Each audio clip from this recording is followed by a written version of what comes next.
Oi, oi. Gente, boa noite. Quer? Boa noite. Gente, é um prazer receber vocês. Bom, eu sou a Raquel Freire, conselheira do IAB. Primeiro, eu quero agradecer a presença de vocês aqui essa noite. E como vocês sabem, a gente está aqui no nosso evento, inclusive com o apoio do CAU-DF, com o apoio da Universidade de Brasília, pela Faculdade de Arquitetura e Urbanismo. Né? E nessa sequência de eventos, a gente vai estar apresentando a temática da construção da profissão. E hoje é o nosso segundo dia de atividades, né? E para a gente poder fazer uma abertura bonita e, inclusive, poder continuar os trabalhos, eu queria chamar também a pessoa que vai fazer a nossa abertura aqui, que é a conselheira do CAU-DF, Mariana Bom Tempo. Uma salva de palmas para ela. Oi, gente, boa noite, tudo bom? Prazer, para quem não me conhece, meu nome é Mariana, sou conselheira aqui do CAU-DF, estou aqui representando a presidência, que, enfim, muitas agendas, muitos eventos. Então, é um prazer estar recebendo esse evento aqui. Para mim está sendo especialmente emocionante, porque a gente fez essa mesa, eu não sei se vocês dois se lembram, mas a gente fez essa mesa na pandemia. Foi a primeira vez que a gente fez uma live sozinhos, né? Então eu lembro a quantidade de gambiarra que eu tive que fazer em casa. Eu liguei uns 2 computadores, uns 3 tablets, mais celular. Foi o caos, porque não tinha. Depois, com o andar da pandemia, as coisas foram, né, aparecendo uns softwarezinhos gratuitos para transmissão de encontros e tudo mais, mas está no YouTube esse encontro pandêmico que a gente fez, assim, nossa, parece que foi outra vida. E era exatamente eu, a Lu e o Murra, tinha uma outra arquiteta, a Lela, e a gente estava discutindo temas bastante análogos. E aí eu falei, gente, que legal agora esse encontro no mundo real, que alegria. E aí, enfim, por isso que fiz bastante questão de vir. É uma grande satisfação que a gente está aqui hoje, né? Esse aqui é o auditório do CAU, está sempre aberto para receber eventos.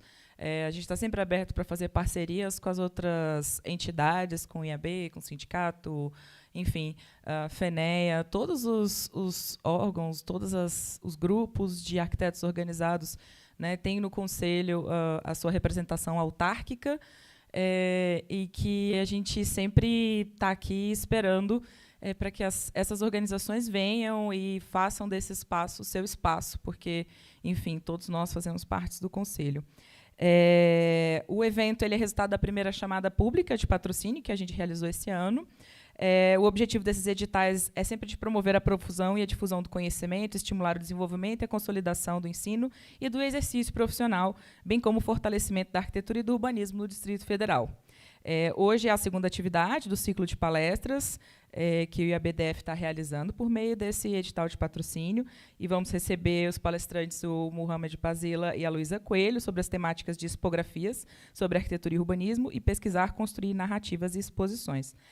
Até setembro haverá uma série de ações públicas preparatórias, como palestras, oficinas sobre acervos e história da profissão, e encerrando com uma exposição aqui no CAU. Além disso, também me passaram mais alguns outros informes, rapidamente. Nos dias... Um momentinho. Para quem não sabe, o CAU ele possui comissões, tem as temporárias e as permanentes. E uma das comissões permanentes é a Comissão de Ensino e Formação, que geralmente é a comissão que é responsável por aquela que a gente sempre se questiona se eu tivesse aprendido isso na faculdade, né? E a gente está sempre discutindo como é que tem que ser a vida do profissional. Então, vai haver, agora em setembro, aqui em Brasília, o segundo Seminário Nacional de Formação de Atribuições e Atuação Profissional do CAU, organizado pelo CAU-BR, ou seja, vão estar as comissões de ensino e formação do Brasil todo aqui, entre os dias 18 e 20 de setembro. Então, quanto a detalhes do calendário, peço para que vocês deem uma olhada nas redes sociais do CAU-BR, e o tema é qual arquiteto precisamos e qual arquiteto que queremos para o futuro da nossa profissão. Então, eu acho que enfim, a gente está sempre, como aqui é um espaço de debate, formação da nossa profissão, a gente está sempre se questionando o que a gente quer para o futuro, o que a gente espera das próximas gerações, e como vai ser um evento aberto à sociedade, aberto a professores, coordenadores, estudantes, arquitetos, para a gente compartilhar. Acho que é importante a presença de todos que puderem, que tiverem interesse, para poder participar. Qual era o outro aviso que eu precisava de dar? Sim, dar as boas-vindas ao seminário. Ok, é isso. Queria agradecer a todos e todas que estão aqui.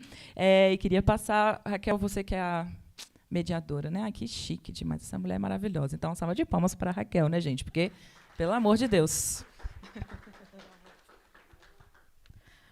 Bom, gente, alguns avisos a mais também. A gente tem, como vocês viram na entrada, um livro de manifestações do que vocês quiserem comentar, contribuir, tanto para a gestão quanto para essas atividades que vocês vão ver hoje, que elas vão continuar se seguindo. A gente está sempre aberto a contribuições de vocês. O segundo aviso também que vai ter, se vocês já não assinaram a lista de presença lá fora, ela vai continuar rodando aqui na nossa sala, aqui no nosso auditório do CAL. E o terceiro aviso também, para quem passou ligeiro e entrou dentro do auditório, é que a gente tem um QR Code na mesa para quem quiser receber o certificado e confirmar a participação aqui no nosso evento, tá bom? E sem mais delongas, então, a gente vai apresentar o nosso primeiro palestrante, né? Murra Basila, e vou explicar um pouco o currículo dele, encontrando aqui, que ele me enviou. Só um minutinho. Ou eu enviei para a Cecília, talvez. Só um minuto. Aqui. Ok, aqui. Baiano, nascido da cidade de Salvador, cresceu em Brasília, São Paulo e Rio de Janeiro. Arquiteto e mestre, é formado pela Universidade de Brasília em 2015, onde realizou sua dissertação de mestrado relacionando raça, memória e território, analisando museus do Brasil e dos Estados Unidos. Realizou um estudo profissional em design de interiores pela Parsons, em Nova York, e o programa de Artes e Arquitetura da Escola de Artes Americanas em Fontainebleau, na França. Atualmente está no mestrado em Landscape, na Universidade de Harvard, em Cambridge, e, para além da arquitetura, Murra Basila é um artista que busca retratar o que ele considera ser cultura negra. Artista visual, suas obras já foram expostas em Paris, Nova York, o Museu Nacional da República em Brasília e galerias de arte no Brasil e no exterior. Gente, uma salva de palmas para o Murra.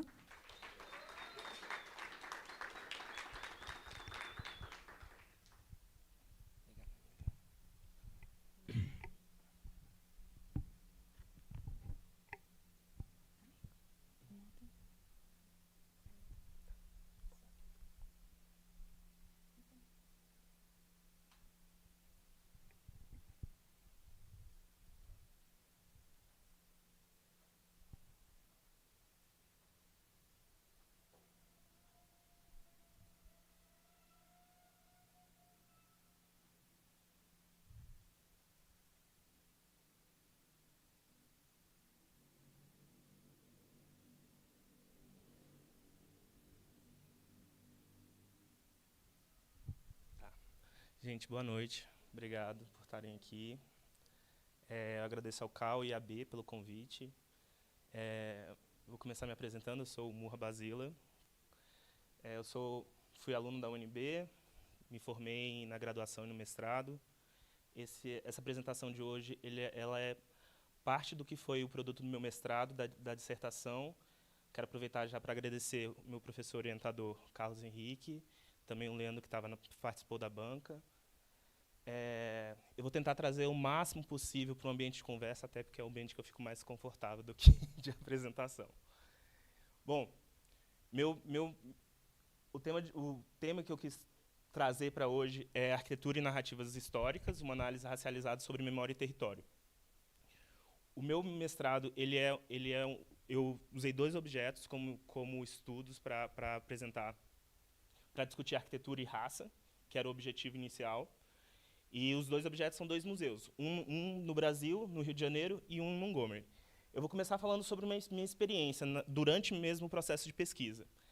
Essa imagem aqui, que é uma pintura que eu fiz, Foi durante minha viagem ao sul dos Estados Unidos, né, ao Alabama, que é onde é o estado que fica a cidade de Montgomery. Quando eu visitava, não Montgomery, mas Selma, que é uma cidade vizinha, que também rica em... As histórias das duas cidades são muito entrelaçadas enquanto discussões e discussões raciais, né, do movimento dos direitos civis. Eu estava visitando Selma, fiquei impressionado com a cidade, que era uma cidade, na verdade, uma cidade fantasma, que eu achei assim, inicialmente. E, enquanto eu fotografava a paisagem, os prédios vazios, cheios de tapume, essa pessoa se aproximou, esse homem negro se aproximou, carregando um carrinho de supermercado cheio de lata, aquele barulho se aproximando. Ele veio para perto, ele falou alguma coisa que eu não conseguia entender inicialmente. Achei que o problema era meu inglês, assim, na verdade era meu inglês. Ele tinha um sotaque muito carregado, na verdade, era como se só soubesse o inglês da Rede Globo, assim. E aí o inglês mesmo do sul dos Estados Unidos, que é um sotaque bem mais forte, eu estava com dificuldade de entender. Ele se aproximou uma vez, falou uma segunda, numa terceira eu consegui entender. E aí ele primeiro falou que não queria foto, eu falei que não estava fotografando ele, e depois ele perguntou de onde era. E aí quando ele falou de onde eu era, eu falei do Brasil. E primeiro ele perguntou o que eu estava fazendo ali, naquele espaço, na cidade que era dele, né?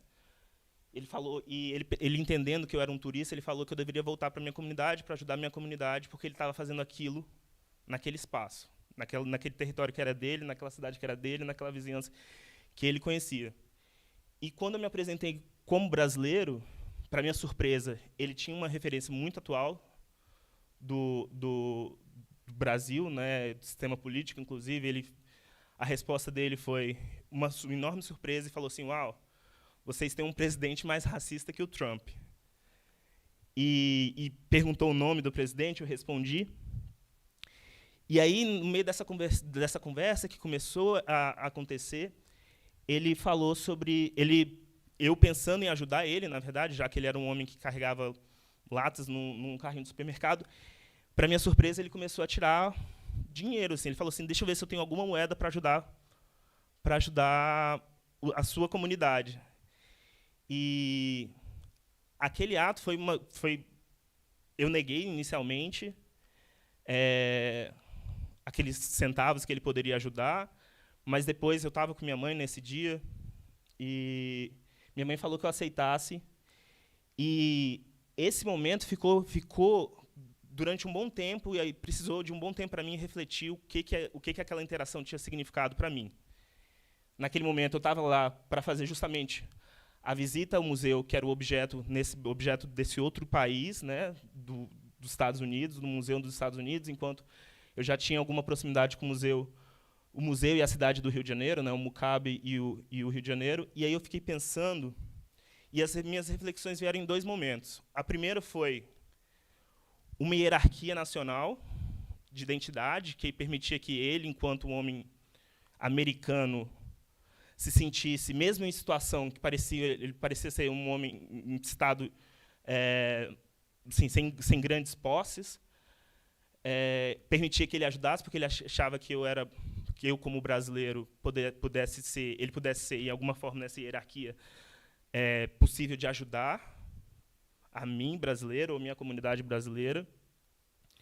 E a segunda reflexão foi, na verdade, que existia algum laço entre nós que permitia que ele entendia que a existência negra pudesse ser coletiva, de forma que não importava essa ligação nacional, esse território nacional, e sim a possibilidade de nos ajudar enquanto nos identificamos racialmente. E essa foi um ponto de partida para eu começar a pensar quais seriam as possibilidades de não comparar, mas de analisar em conjunto dois museus que estão em lugares extremamente marcados pela escravidão negra. Um, novamente, em Montgomery, e o segundo na cidade do Rio de Janeiro.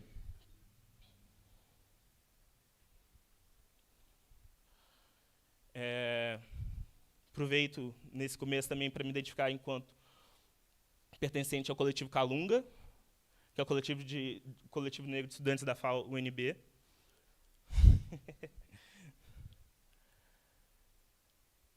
E para começar a apresentar e pensar nessa existência coletiva também. Aqui é a minha dissertação, Arquitetura e Memórias da Escravidão e Luta, Museu da História e Cultura Brasileira e Museu do Legado. Para minha dissertação, eu usei 3 termos que foram essenciais para pensar na arquitetura e no que eu queria dessa análise, né, do que eu poderia investigar dessa análise entre arquitetura e raça. Então, entendendo raça enquanto construção social, também responsável por uma hierarquia social, e também num outro viés, raça enquanto esse caráter agregador, né, que junta as pessoas e não que necessariamente põe em uma escala de valor. Memória. Eu pensei bastante enquanto construção coletiva, né, usando minhas referências bibliográficas, pensando nessa construção coletiva, a partir dessas pessoas que dialogam essa memória, pensar nessa comunidade afetiva, que são essas pessoas que estão sempre em constante construção, né, a partir da memória, do que eu lembro, do que você lembra, do que a gente lembra, e do que a gente constrói enquanto história conjunta. Pensando também nos espaços que vão ser importantes para pensar os territórios das 2 cidades, uma memória que é em disputa inclusive no espaço público, e também esse lugar da intervenção das próprias instituições, uma memória que é sujeita à negociação e, por vezes, à dominação. O território, pensando num território multidimensional, que é um território que ele não significa que ele é um território só cultural, ou só religioso, ou só mesmo étnico. Ele é um território que ele vai ser influenciado por diversos fatores econômicos, muitas vezes, se pensar na região do Rio de Janeiro, onde se encontra, que é quem manda, quem tem o poder sobre a terra, sobre aquele espaço, mas também quem dá o valor àquele espaço enquanto espaço de sociabilidade, quem dá esse espaço do território usado, e também desse espaço de identificação e identidade, que é o território étnico, a partir de uma relação social que se faz dentro desse espaço, que é o que eu pretendo abordar aqui. Bom, os museus eles entram justamente como essa instituição que se propõe a falar sobre o impacto de um território que tem uma história, que é uma história que precisa ser uma história que precisa ser abordada, porque é uma história que também está em disputa, é uma memória que está em disputa. São espaços, tanto no Brasil, no Rio de Janeiro, na cidade do Rio de Janeiro, como na cidade de Montgomery, são espaços que tem ali uma população negra que, por vezes, não tem a posse sobre o espaço, mas tem ali a presença e que também tem ali essa memória sendo apagada nesses espaços, nesses territórios. Então, o museu, nesse caso, eu reconheço na dissertação, né, que é um processo muito mais né, uma apresentação muito mais complexa para falar sobre o que é o museu, eu reconheço o lugar da instituição museu enquanto instituição de dominância e toda a história que a instituição museu tem por si só, mas eu queria pensar a partir desse lugar, quando o museu se propõe a falar de uma história que não é a dominante, que é uma história quando esse museu se pretende a conectar com as pessoas que estão ali perto, e principalmente quando esse museu está nesse lugar de conexão. O que interfere, ou como esse museu consegue conectar, ou quais são as propostas que esses museus fazem para que aquele espaço seja referenciado também como um espaço, nesse caso, um espaço negro, de uma história negra, de uma relação negra que acontece dentro desses territórios. 2 museus que eu trago como importante para pensar nesse lugar, historicamente, ou referenciar historicamente, esse lugar do museu enquanto identidade. O primeiro é o Museu de Arte Negra, criado por Abdias do Nascimento, nos anos 50, que aí tem o museu junto com o Teatro Experimental do Negro, junto com outras ações, mas criando justamente essa ideia de que esse museu ele pensa a partir da agência negra sobre a própria história, de colocar não alguém contando como foi, mas sim qual é a história que temos nós, enquanto população negra, a contar sobre nós mesmos. E, da mesma forma, acontece com o International Afro-American Museum, na década de 60, então, na década seguinte, que é um museu vinculado de Detroit, vinculado ao movimento do Black Panthers, que é justamente a mesma proposta. Pensar a narrativa negra a partir das próprias comunidades negras, implementando dentro dos territórios negros, para que as próximas gerações tenham histórias a serem contadas a partir da própria voz, da própria agência. Como já um legado que eu quero referenciar aqui também é o Museu Afro-Brasileiro, o legado de Abdias do Nascimento, pensando no Museu Afro-Brasil Emanuel Araújo. Eu visitei ainda há pouco em São Paulo e acho que eu achei importante trazer ele justamente porque o impacto de visitar uma instituição que conta uma história a partir dela mesma, assim, eu acho que para mim diferencia muito, inclusive a proposta de expografia e as próprias relações, né, que se trazem dentro desse espaço. Bom, então, como objeto de trabalho,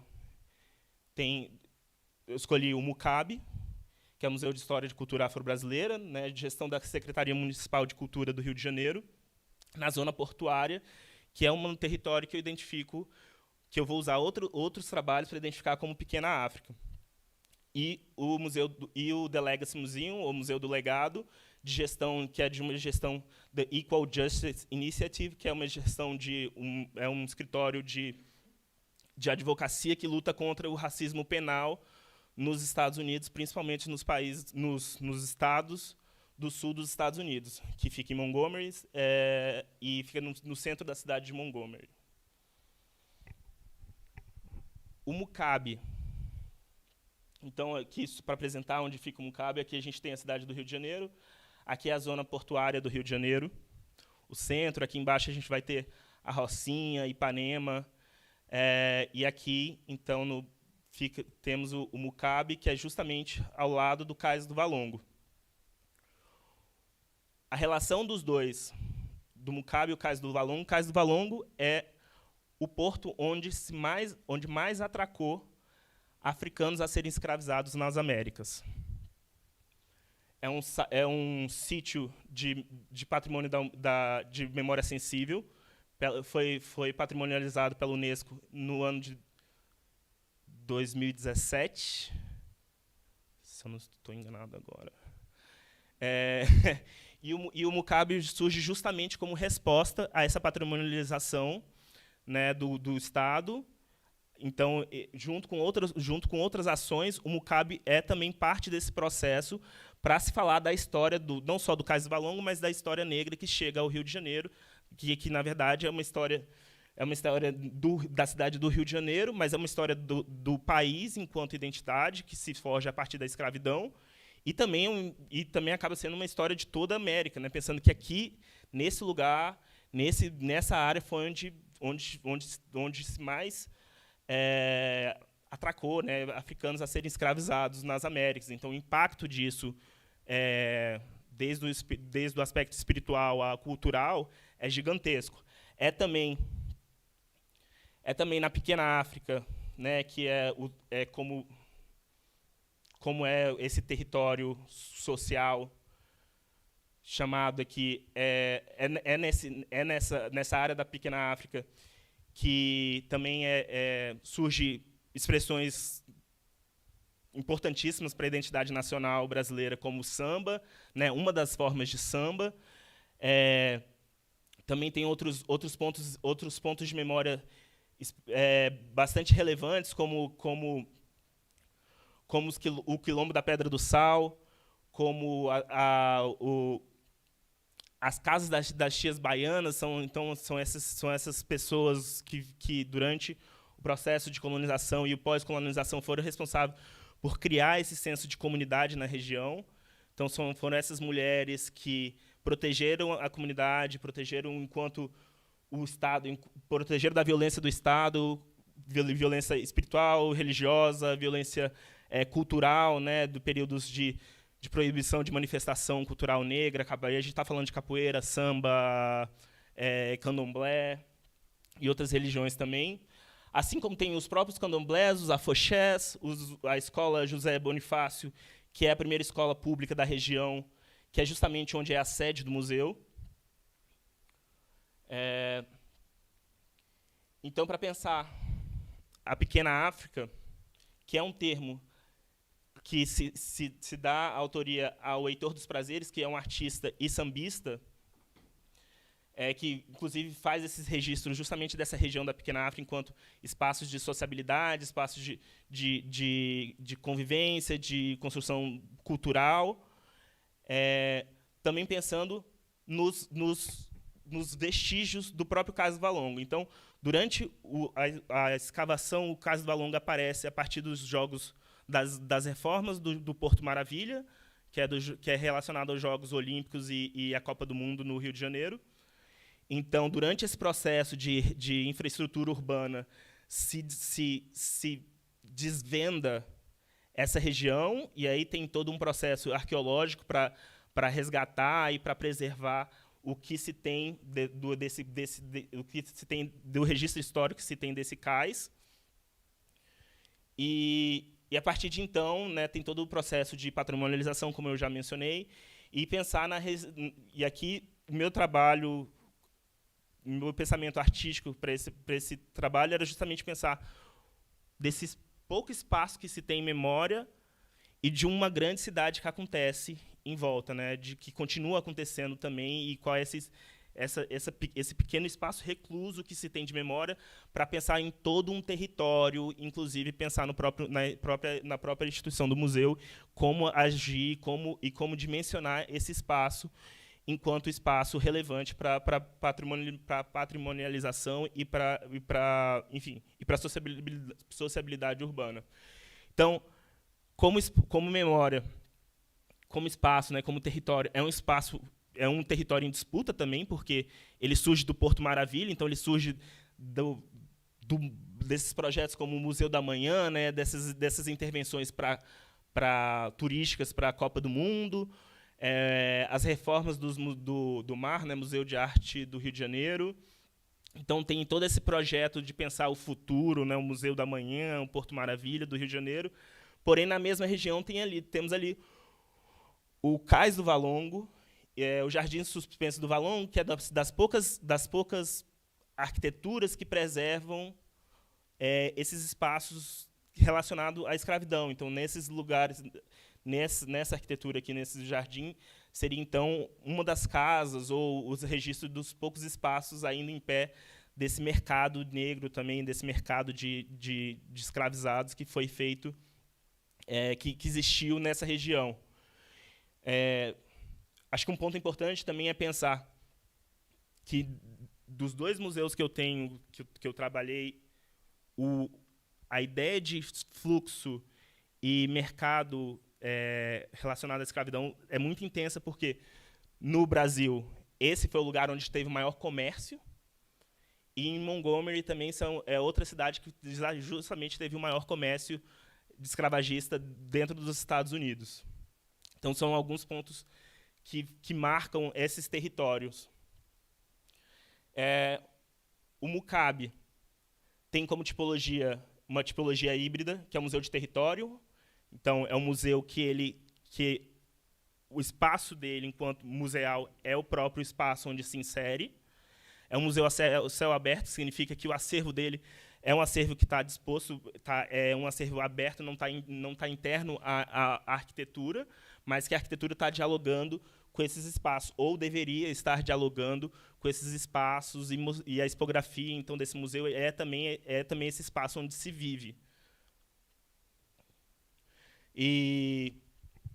Então, assim, é um museu histórico, um museu socialmente responsável, então significa justamente isso, né, um museu que se pretende transformar o entendimento do que é ser negro no Brasil, afetando e empoderando as comunidades afro-brasileiras pela garantia do direito de conhecer, preservar e disseminar sua história de afirmação e resistência a partir do território físico e simbólico do Cais do Valongo e seus entornos. Então, é justamente isso. É um museu que se pretende, a partir da história do território onde se insere, transformar ou reafirmar a história negra e a identidade negra para um país inteiro.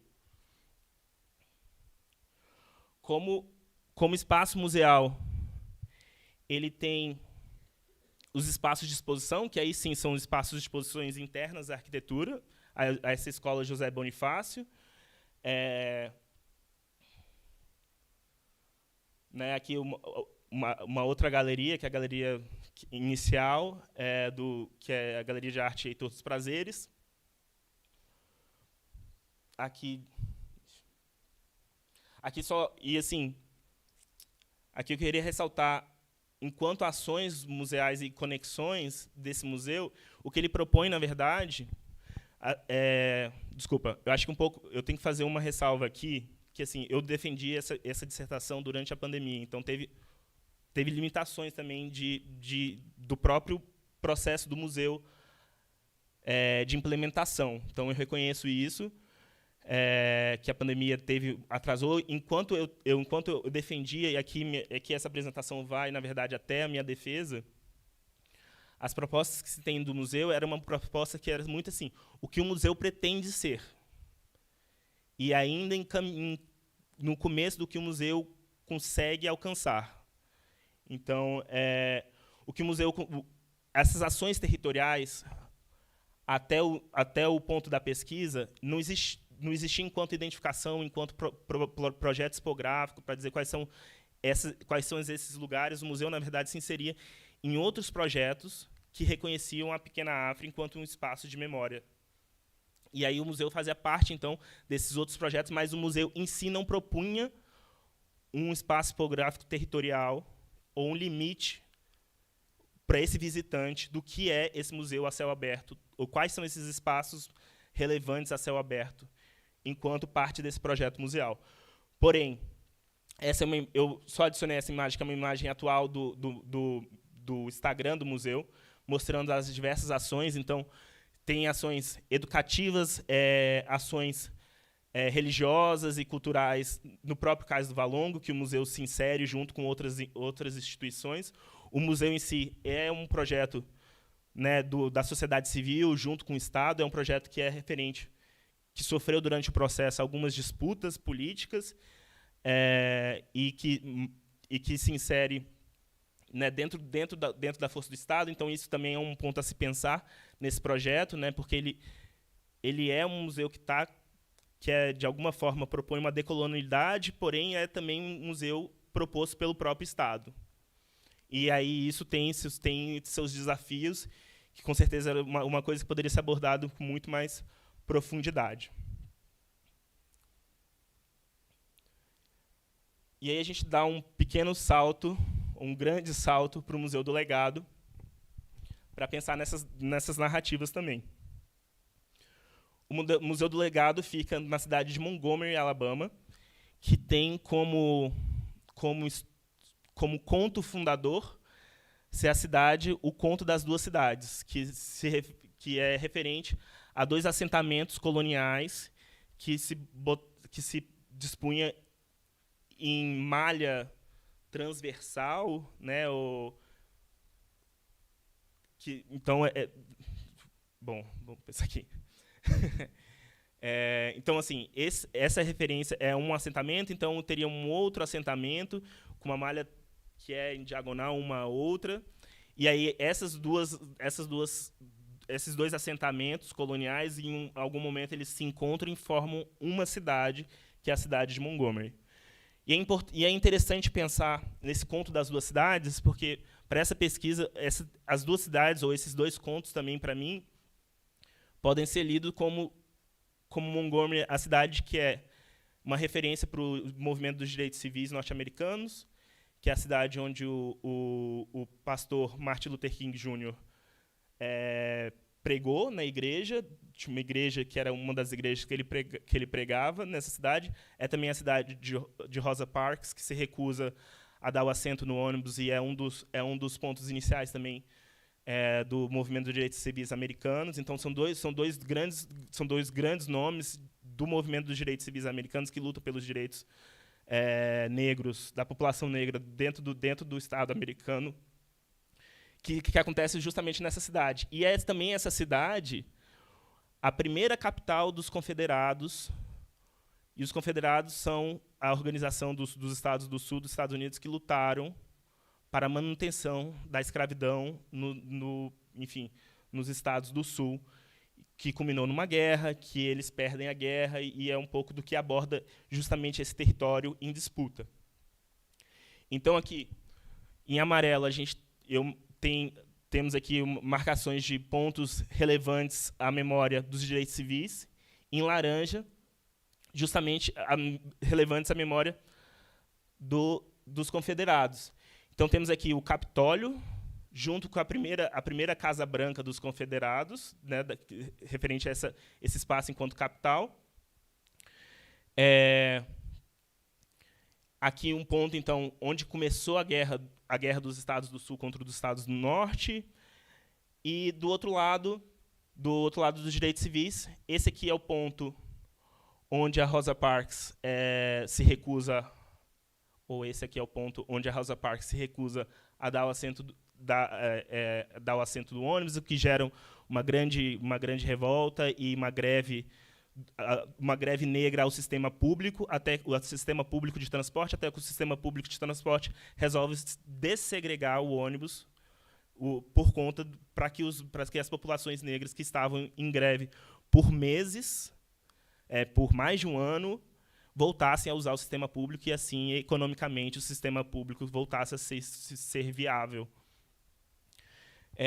Também aqui, então, o Rio, Alabama, junto com o porto e o trem, né, a estação de trem, são lugares onde se refere a uma memória negra, que é onde essa população negra vinha dos estados, vinha do litoral, né, ou dos outros estados, alcançavam a cidade de Montgomery através desses pontos.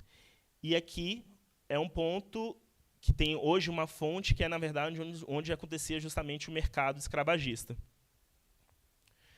Então, nesse momento histórico de 1850, aqui, então, seria onde estaria o rio, né? O rio Alabama, então, passaria por aqui, essa região. Aqui seria uma região do Capitólio.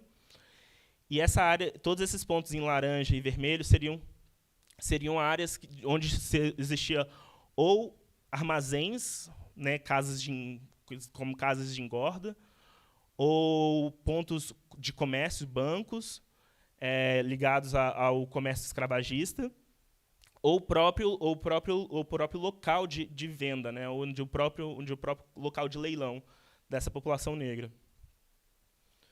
Aqui hoje, onde se vendia, onde se era esse comércio, esse leilão dessas pessoas negras escravizadas, hoje tem essa fonte em comemoração a uma entidade grega, se eu não me engano, e, ao fundo, a gente consegue ver o Capitólio, que é a sede do poder do estado do Alabama, atualmente. Bom, e aí, quando a gente chega no museu,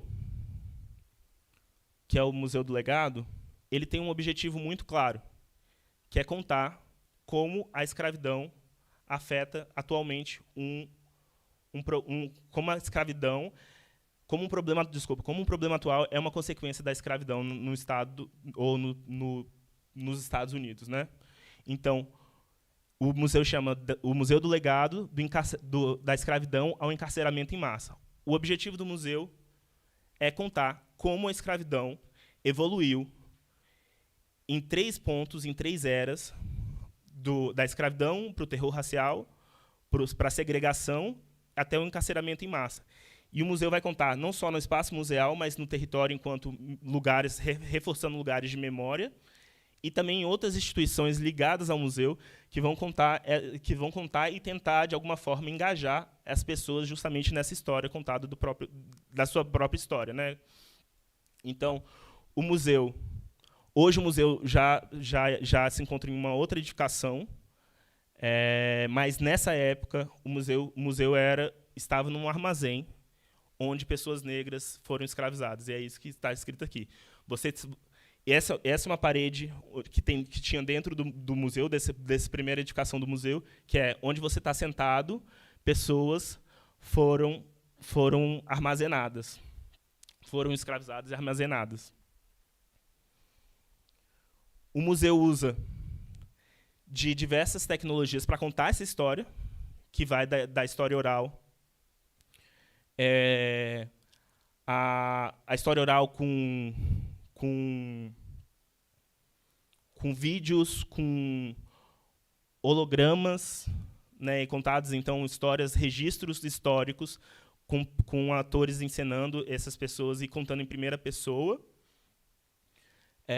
Há alguns objetos, alguns artefatos aqui da própria região, né, dizendo sobre a segregação, e também de estratégias da própria instituição enquanto instituição de advocacia também, como essa relação do problema atual ela também traz para esse espaço do museu, para falar como as pessoas estão sendo presas injustamente nos estados por conta dessa consequência.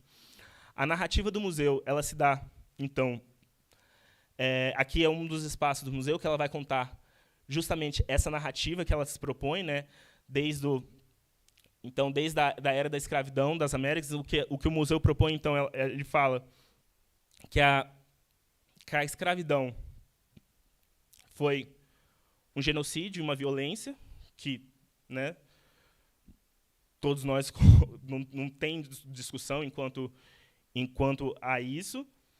E aí o ponto seguinte é que ela vai falar que a escravidão, de alguma forma, normalizou a violência às populações negras, a ponto que, nos dias contemporâneos, esteja normalizado que a cada 3 negros nascidos nos Estados Unidos, um é esperado que vai passar algum tempo encarcerado.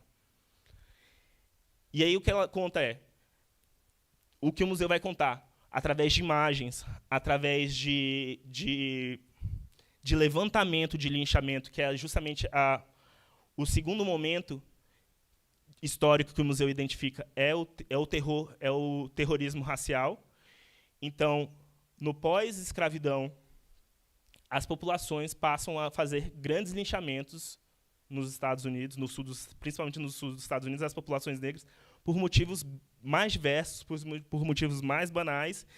E o que o museu e a instituição do EDI faz um grande levantamento, que é possível ser pesquisado, se transformou em livro, e de outras diversas formas de produto, né, que se pode acessar por internet, por vídeos, histórias.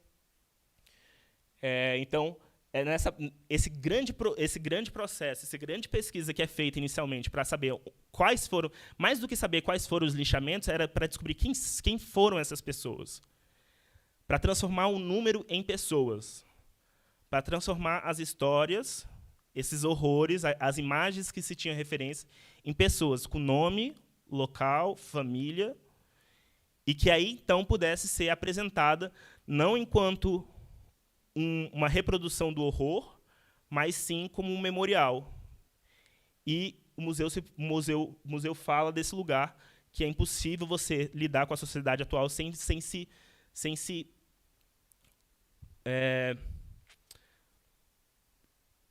entender o passado, mas sem fazer não é fazer as pazes com o passado, mas assim, sem olhar para o passado com devida importância e com devido entendimento do que foi o horror e quais foram aquelas vítimas. Então, o museu procura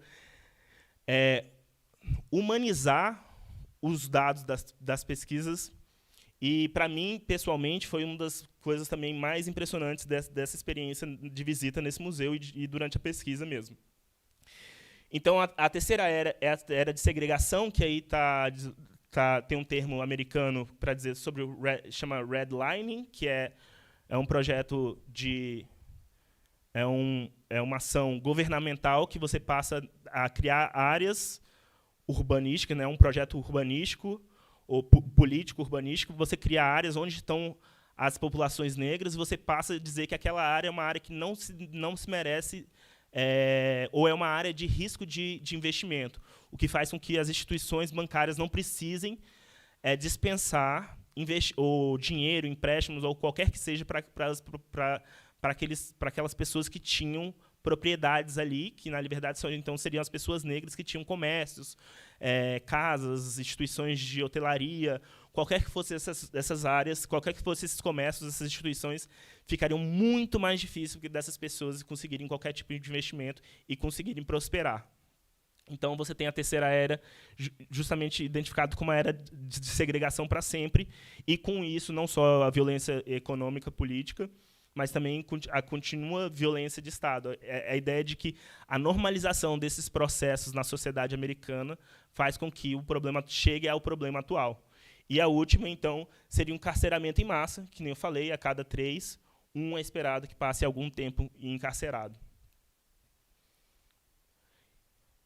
O museu vai contar, né, aqui, de novo, algumas interpretações artísticas desses espaços museais.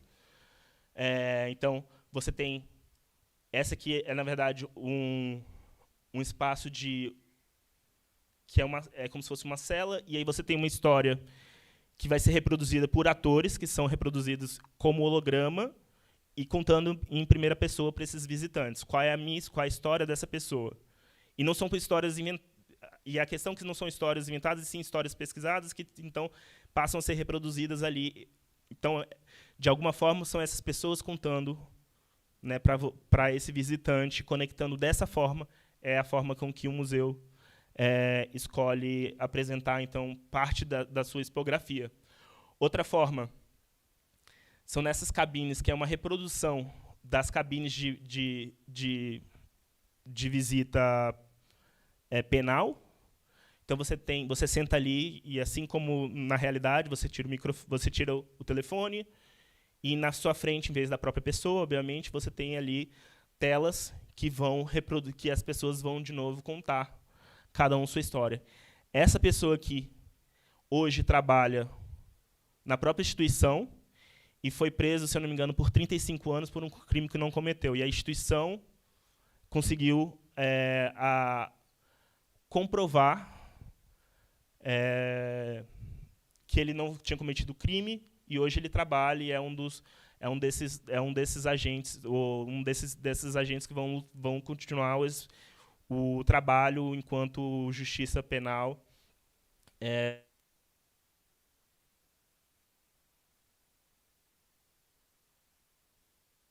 Alô? Yeah.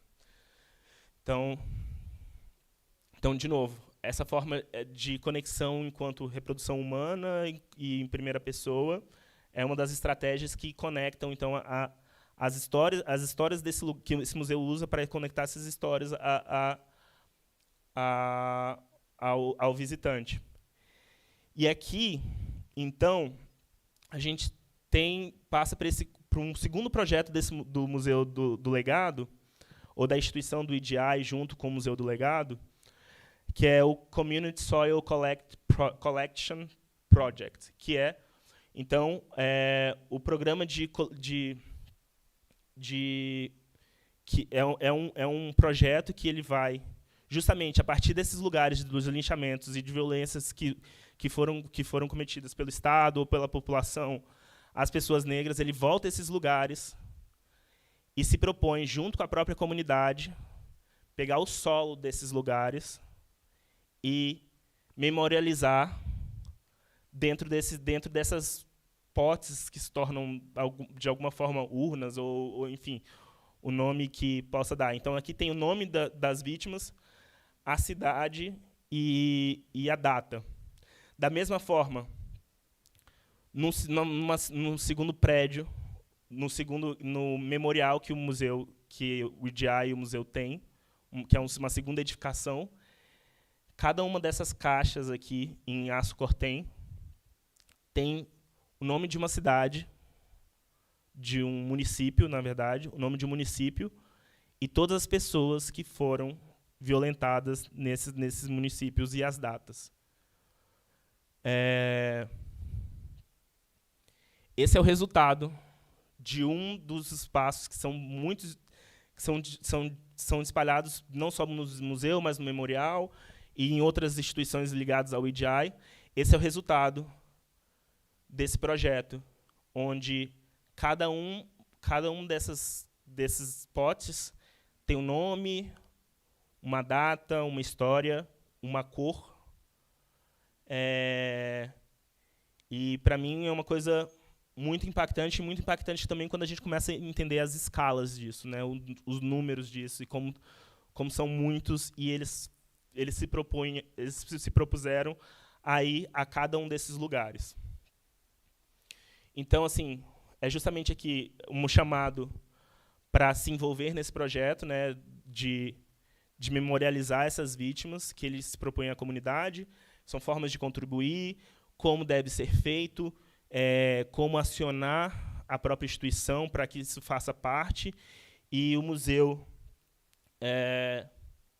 para cada espaço, esse aqui é o espaço do memorial, para cada elemento desse, ele propõe um segundo que o município pode reclamar a posse para usar isso como memorial dentro do próprio município, no próprio local do município. Até onde eu sabia, eu acho que não mais que 5 municípios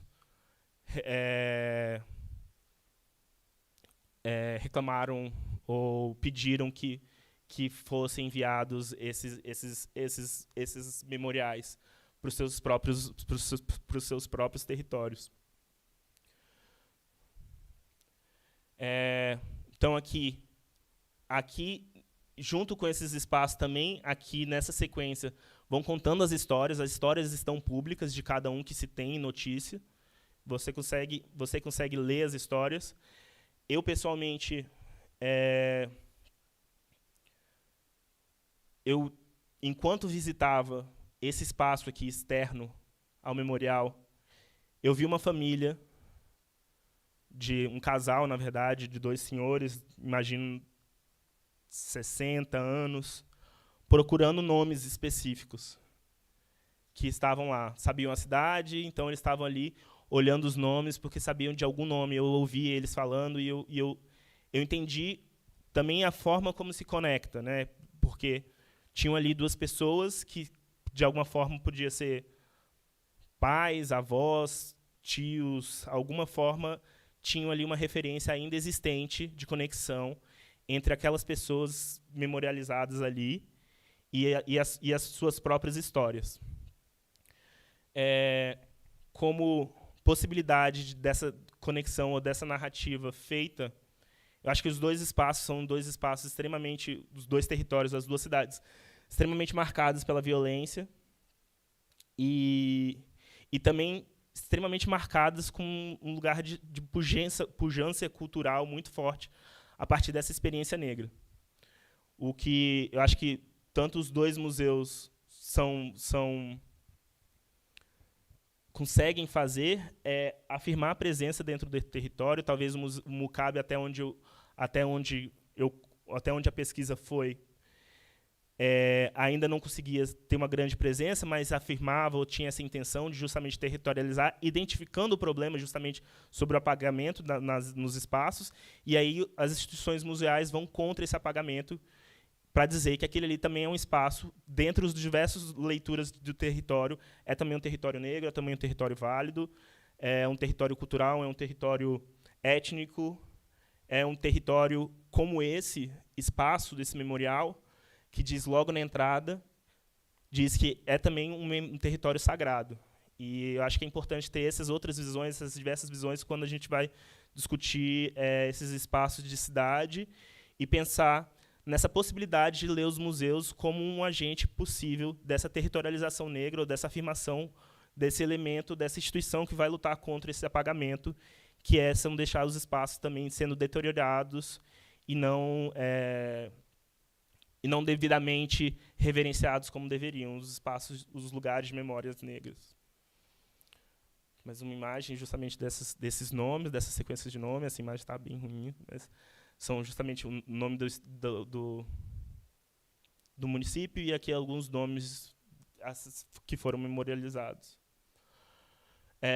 Por último, essa linha, essa fala da Maya Angelou, que a história, apesar da dor enorme, não pode ser não vivida, não pode ser desvivida, mas que, se enfrentada com coragem, não precisa ser vivida de novo. E é isso. Obrigado.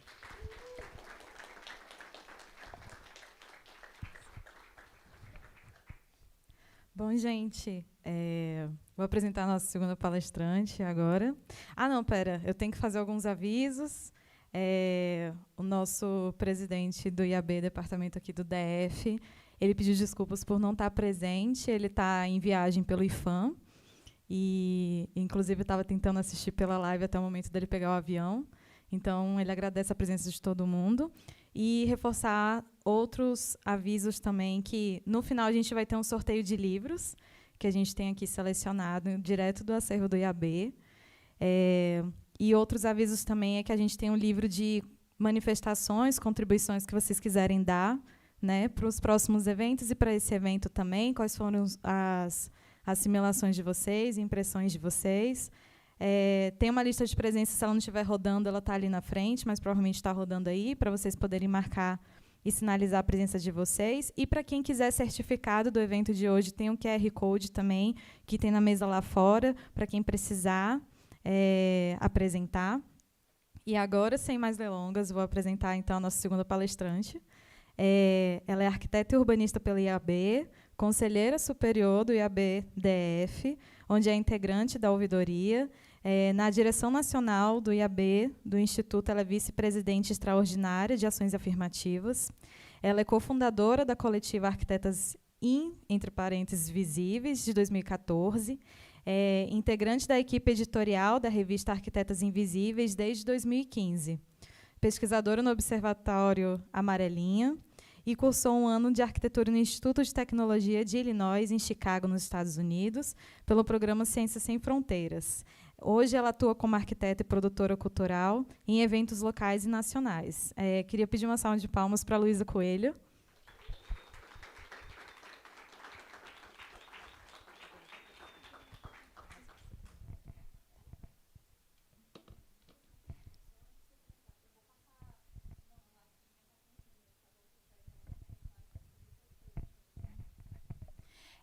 Boa noite, pessoal. Queria agradecer a oportunidade que o CAUDF está dando. É sempre bom a gente ter esse espaço dedicado à profissão e a profissionais de arquitetura para a gente ocupar, se encontrar, né, e debater um pouco mais. E também ao IAB pela organização e a presença de todas e todos. Muito bom. Então, começando um pouquinho, né, eu estou começando com as Arquitetas Invisíveis, que é um trabalho coletivo que tem quase 10 anos. Então, a gente surge lá no comecinho de 2014, e o nome vem muito dessa citação da Beatriz Columina, que mulheres são como fantasmas na arquitetura moderna, presentes em todos os lugares, cruciais, mas estranhamente invisíveis. E isso, né, num recorte ainda é atual, mas trazendo para 10 anos, né, de tempo passando, uma década, gente que se formou numa FAUNB, que respira modernismo, não se encontrar, não se identificar ali naquele espaço era assustador. Né?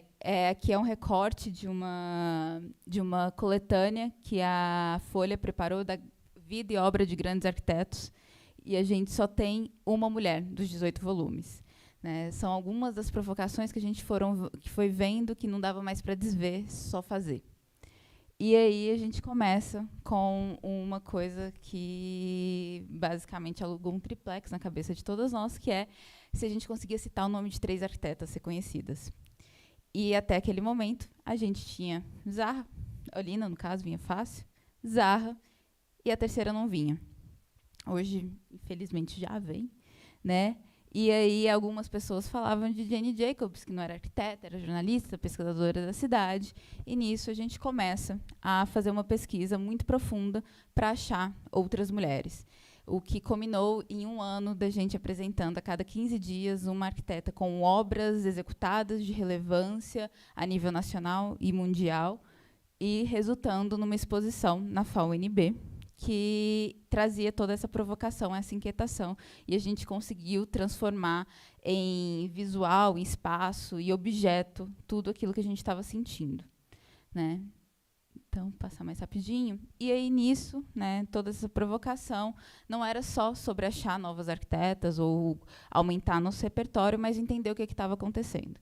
E aí, nesse processo, começa uma pesquisa que eu fui para lá no século XIX, em 1880, começando a entender como a mulher se insere na arquitetura, né? E desde o começo, a gente tem ali marcado em 1891, a Sophie Hayden, que ganhou um concurso de projeto para o prédio das mulheres, mas o honorário que ela recebeu foi 10 vezes menor do que os homens para fazer algo de semelhante valor. Né, a gente tem a Julia Morgan, primeira arquiteta a se formar na Escola de Belas Artes de Paris. E aí, um ponto muito importante, né, que em 1909 a gente só tinha 9% dos profissionais registrados nos Estados Unidos eram mulheres, e até 1948, a Harvard, que hoje o nosso querido Murra está lá fazendo o seu mestrado em landscape, não aceitava mulheres. E nisso provoca surgir a primeira escola e única dos Estados Unidos de arquitetura e paisagismo só para mulheres, onde as mulheres foram atrás de alguns professores para começarem a fazer cursos livres e consolidou nesse espaço que a Harvard só começou a aceitar mulheres quando, por conta da Segunda Guerra Mundial, o número de alunos foi muito baixo, porque os homens estavam na Europa, exatamente, lutando na Grande Guerra e precisava de um fluxo de alunos, então se aceita as alunas que antes estavam em Cambridge ou queriam ir para a escola de Cambridge. E aí, né, cresci num contexto, tenho 30 anos, cresci nesse contexto de ouvindo por trás de um grande homem sempre tem uma grande mulher. Eu acho que todo mundo sabe o nome desses 3 rapazes, né? Que é o Le Corbusier, Robert Venturi e Mies van der Rohe. E eles têm, entre serem arquitetos exemplos, eles têm todas as mulheres atrás deles, como coautoras de vários projetos com eles. Né? Então, a gente tem a Lily Reich, que é coautora de vários projetos de mobiliário com Mies van der Rohe, responsável por salvar boa parte do acervo que estava na Alemanha quando Mies van der Rohe vai para os Estados Unidos, e responsável também pelo projeto de interiores do pavilhão de Barcelona, pelo projeto, né, da Carreira Barcelona. A gente tem a Ellen Gray, que por muito tempo pesquisadoras ficaram questionando se ela não tinha feito a primeira casa modernista, a E1027, e que tinha algumas disputas ali com Le Corbusier, que chegou a fazer uma pichação no mural da casa e falar que agora a casa valia alguma coisa. A gente tem a Denise Scott Brown, que em 2013, um grupo de alunas da Columbia pediu para o Pritzker reconsiderar e laurear ela junto com Robert Venturi, tendo em vista que mais da metade das obras consideradas para premiar o Robert Venturi era em coautoria com ela. A Fundação Pritzker respondeu que o júri era unânime e eles não poderiam voltar atrás, mas a composição do júri do Pritzker é mais de 70% masculina. A primeira mulher projetista, né, com atuação em escritório a entrar foi a Zaha Hadid em 2013, alguns anos, quase 5 anos depois dela ter recebido o Pritzker, sendo a primeira mulher a ganhar o Pritzker. E aí, a gente se deu conta que sempre tem mulheres, sempre há grandes mulheres. A gente só precisa de um olhar sensível para procurar. E nisso, né, entrando um pouco mais, entendendo mais nessas pesquisas, acaba que a produção feminina e de outras minorias é colocada em uma dessas 4 categorias. A arquiteta excepcional, que é aquela mulher que vai abrir mão de tudo, até mesmo da sua feminilidade, das suas performances, para ser considerada tão boa quanto um homem, mas que, para isso, ela precisa ser muito melhor do que um homem.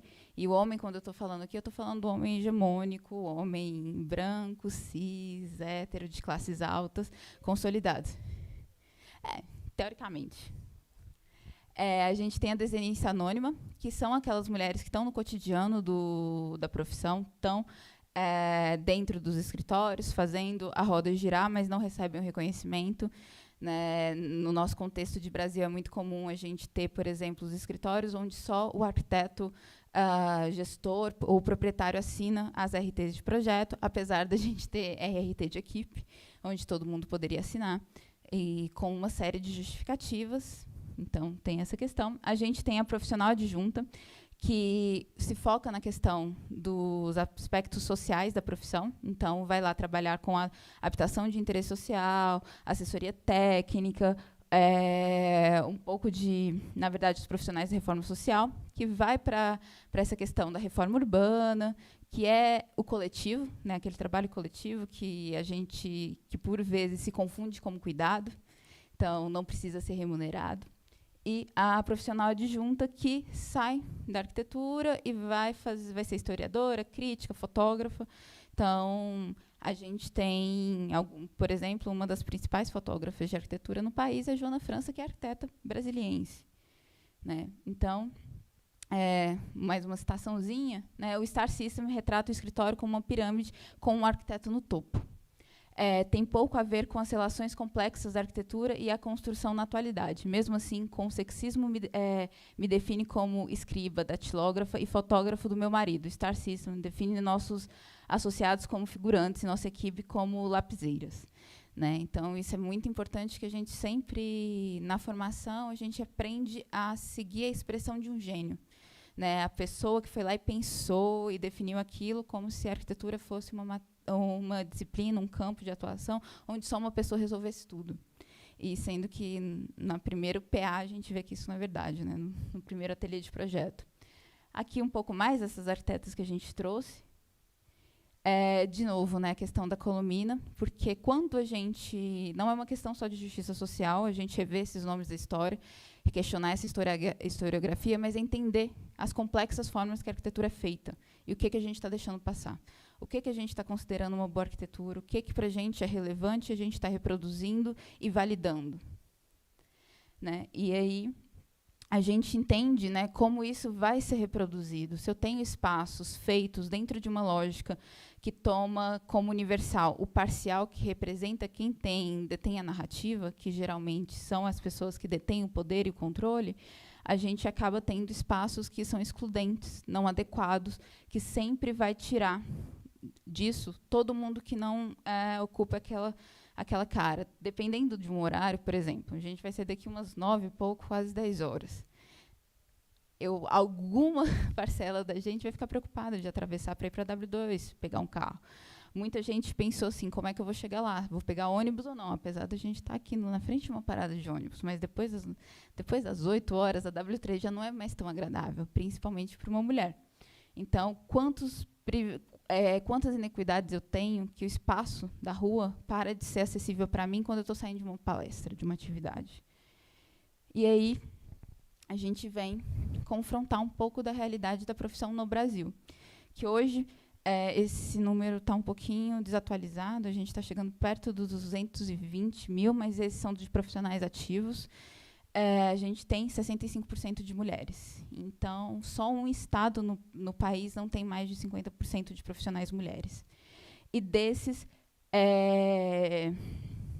mais da metade tem até 10 anos de formado, então é uma profissão jovem, profissionais jovens, e a maioria deles está no interior do país e não nos grandes centros, né, nos interiores dos seus estados. E aí, caindo um pouquinho a mais naquilo que eu trouxe, que é um pequeno diagrama, para entender o que é a boa arquitetura, que a gente fica validando, né, esse processo dessa bolha da boa arquitetura até normatizar e quem está à margem também reproduzir isso, para tentar entrar dentro da bolha. Sendo que, nesse processo, a diversidade é muito mais importante, porque eu consigo assimilar tudo que está diferente, sem perder essas questões, né? Então, produções historicamente marginalizadas, elas tendem a ser forçadas a ficar dentro desse ideal do universo arquitetônico e a gente tende a apagar. Então, precisa muito desse esforço, desse olhar sensível para questionar o que está sendo colocado. E aí, esse foi um trabalho que a gente fez envolvendo todas as entidades do Colegiado de Entidades de Arquitetura, que é IAB, Sindicato, FENEA, a ASBEA, que é dos escritórios, a BAP, que é de paisagismo, e a BEA, que é de ensino, junto com as arquitetas invisíveis, trazendo alguns dados relevantes, né? Então, 95% dos homens premiados com colar de ouro, que é a principal premiação de arquitetura no país, são homens. Somente 5% são mulheres, e a gente começou a ser premiado em 2018 com a Rosa Clias. Então, e o prêmio existe há mais de 40 anos. A plenária do CalBR é composta por 57% homens. Esse número era bem pior. As arquitetas recebem, em média, 27% a menos do que os homens brancos. Uma arquiteta negra recebe 52% do salário de um arquiteto branco.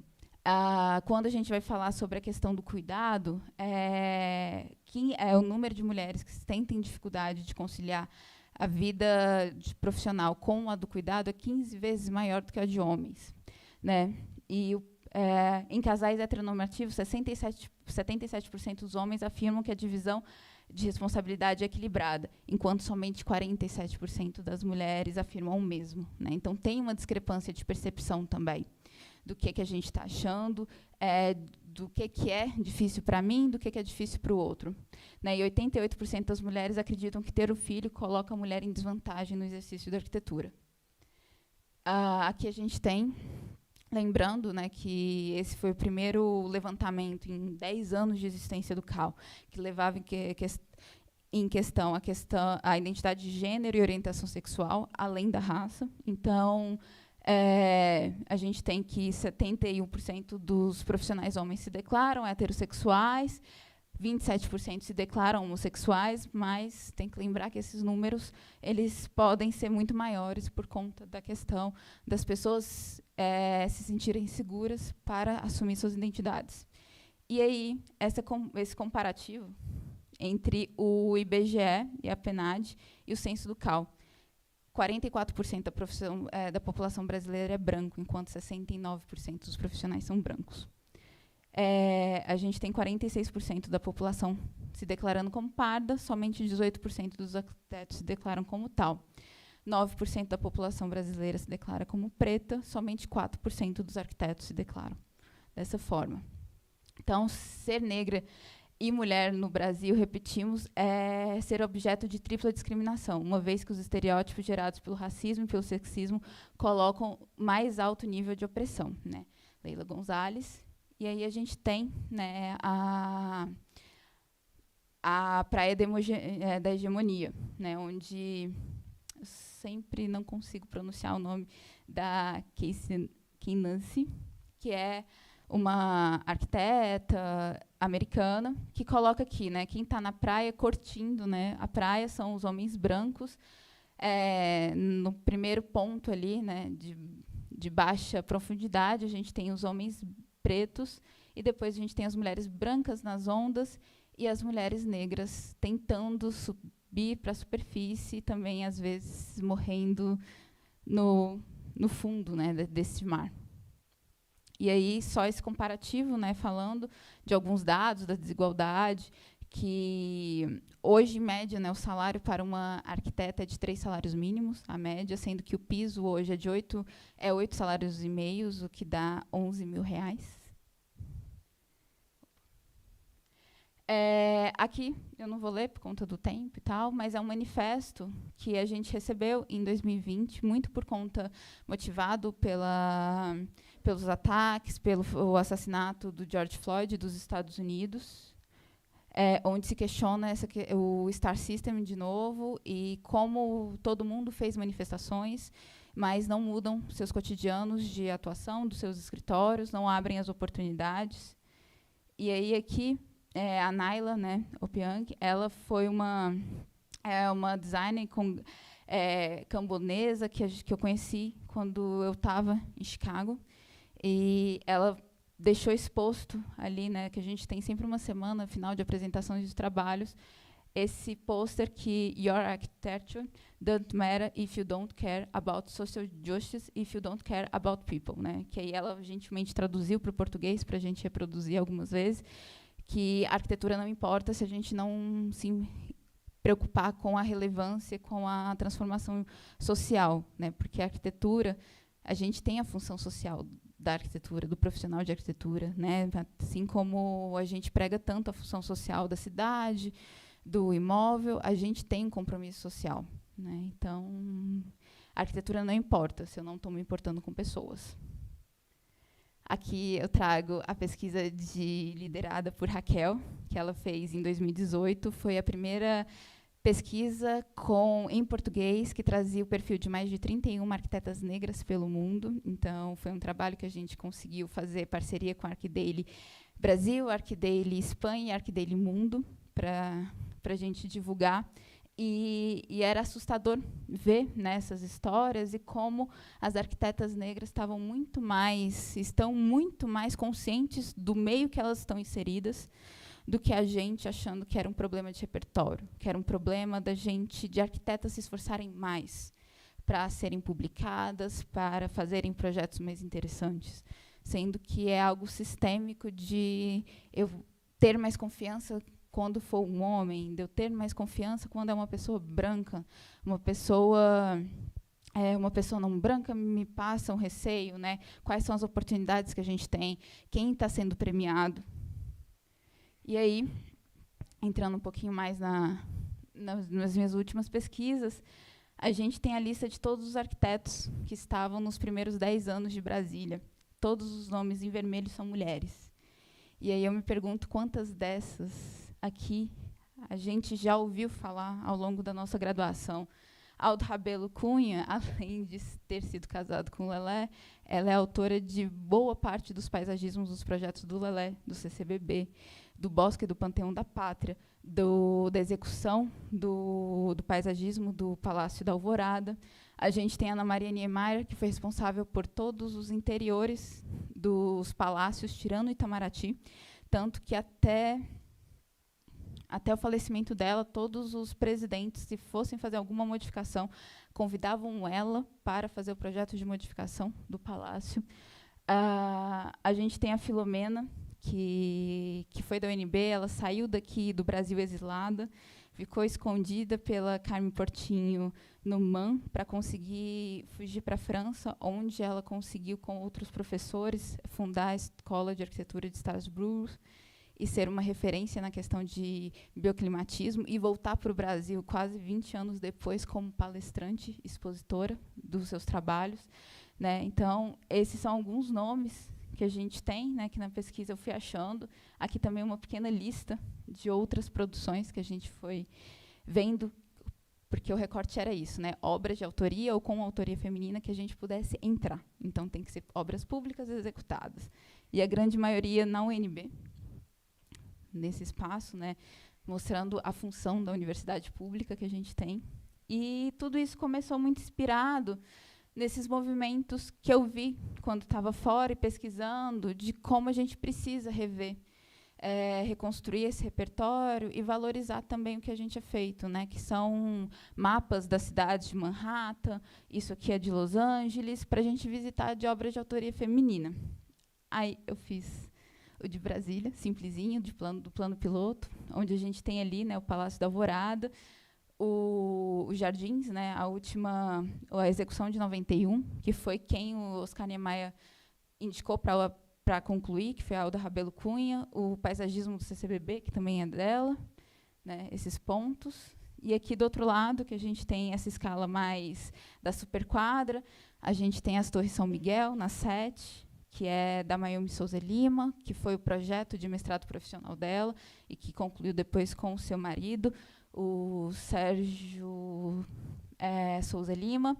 A gente tem os blocos da 112 Norte, que foi com coautoria, né, da Eliane Caporto, com Luiz Antônio Pinto, e a Babilônia Norte, a comercial local da 205, da 206 Norte, que foi um projeto de autoria da Dora Amélia Mota, né, que ela apresentou essa ideia na UNB, um tempo depois, como funcionária da Nova Cap, ela leva e esse projeto é executado e hoje está sendo reapropriado, né, quase 10 anos, por manifestações mais espontâneas, atuais, ali uma quadra de muita ocorrência cultural, né, dentro da Asa Norte. E, para fechar, né, o que a gente tem hoje, que sou pesquisadora do Amarelinha, que é o Observatório de Pesquisas Feministas em Arquitetura, que é esse espaço que permite a gente abarcar, né, essas pesquisas. Então, começo com arquitetas há 10 anos quase atrás, onde não tinha nada, só umas alunas inquietas, com outros colegas mais inquietos ainda, que a gente conseguiu fazer tudo isso. E hoje tem esse contexto institucionalizado, onde é um espaço de pesquisa, com PIBIC, mestrandas e pesquisas sendo feitas. Então, queria agradecer mais uma vez. Todos, todas.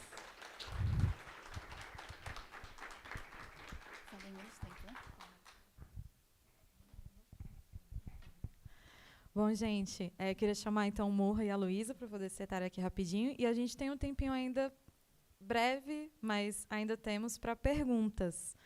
Então, eu também vou me mover para cá. Queria saber se tem alguém assistindo tanto a apresentação do Murra quanto a apresentação da Luísa, que queira perguntar alguma coisa para eles. Alguém? Dou-lhe uma. Dou-lhe duas. A Mariquinha. Vou trazer para cá. Pode deixar. Pronto, que eu... perfeito. Não estava vendo se alguém ia comentar antes, né? Já final. Bem, eu fiz um monte de anotação para variar um pouco. Vamos lá. Começando com alguns comentários sobre as apresentações. Parabenizar, né? Óbvio, né, gente? É sempre bom assistir vocês. É sempre uma alegria muito grande escutar pessoas que falam exatamente aquilo que a gente concorda e pensa e pesquisa. Enfim, né? Acho que tem um efeito hormonal de alegria, né, quando a gente escuta aquilo que a gente acredita. Então, a gente vem aqui reforçar todo aquilo que a gente já pesquisa, pensa, conversa, e enfim. Eu estava aqui pensando sobre que eu achei curioso o fato do museu lá nos Estados Unidos se chamar Legado, enquanto o Mukabe aqui está lutando contra o legado, que era a palavra utilizada durante os mega eventos esportivos, que foram a chave de gatilho para a destruição da pequena África e toda a história de disputa, né, que aconteceu lá recentemente.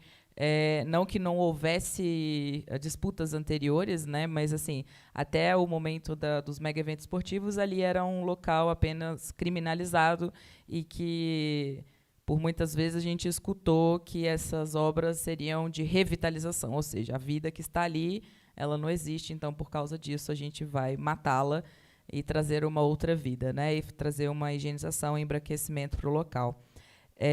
Então, achei engraçado assim, esse momento do termo legado ser utilizado com dois vieses, né, em cada país, com um contexto, né, exatamente do lado oposto.